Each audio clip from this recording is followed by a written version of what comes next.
Molenbeek-Saint-Jean, 96 000 habitants, est le cadre idéal pour des apprentis terroristes. L'un des kamikazes français des attentats de vendredi y a séjourné.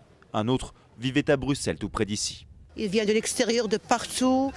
Alors ils font des trucs ici. Nous, on n'est pas content de ce qui se passe et on est malheureux.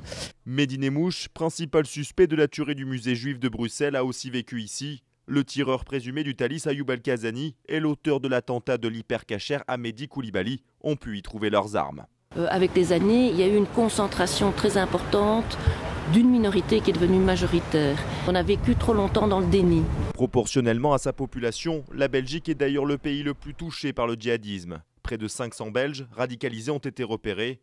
Plus de la moitié sont actuellement en Syrie et en Irak. 75 sont présumés morts et 134 sont revenus sur le territoire. La Belgique a été le premier pays qui a détecté ce départ massif de djihadistes européens vers la Syrie.